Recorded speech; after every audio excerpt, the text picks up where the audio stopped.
Welcome back. In today's lesson, we're going to look at the quotient of powers rule. We're going to examine how to use it to simplify algebraic expressions. But before we begin, don't forget to hit subscribe so that you can stay up to date on lessons, lesson review materials, and helpful videos. That said, let's begin. So the quotient of powers rule tells us that if we are dividing two powers with the same base, we can just subtract the exponents.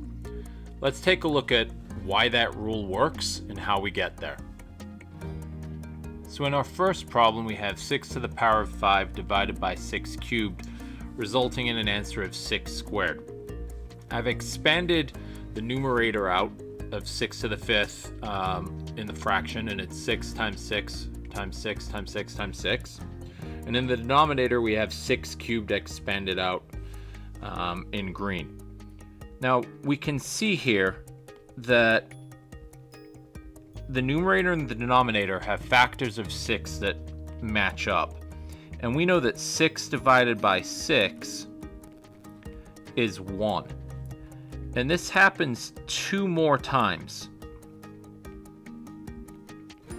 So each one of these factors that match up divide out to 1, leaving us with just 6 squared as the answer.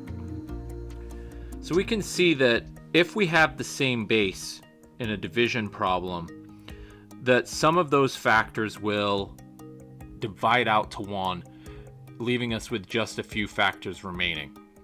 We're going to take this concept and we're going to apply it now with variables and then some more challenging problems. In our second problem, we now look at what happens when we have variables involved.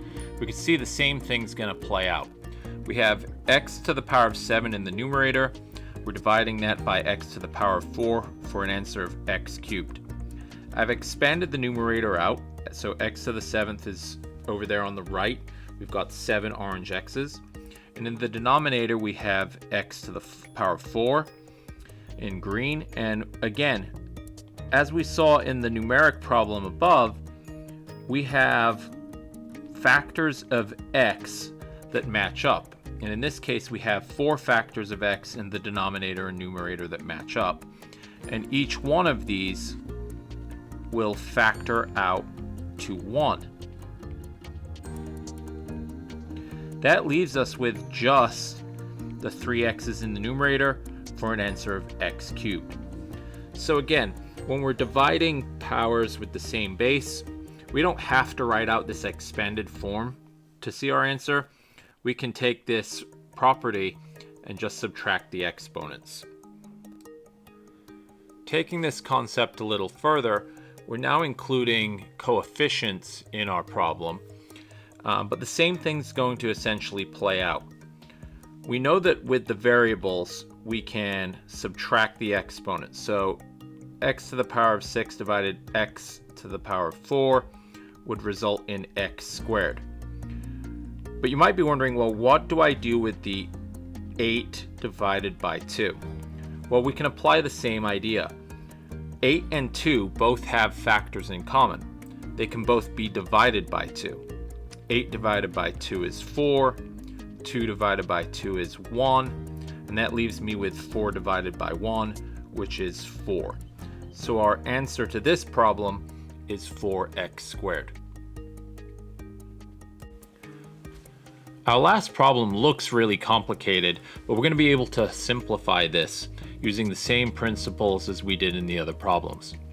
In the numerator, we have 36x squared y to the power of 4, and in the denominator, we have 8xy squared. So looking at the 36 and the 8, we're looking for common factors of 36 and 8.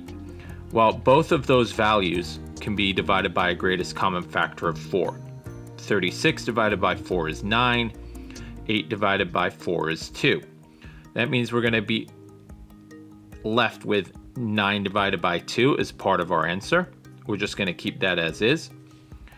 We'll look at the x's now. And don't forget that if we have a naked variable like the x in the denominator, we can include an exponent of 1 there. So with these, we would subtract the exponents. 2 minus 1 is 1.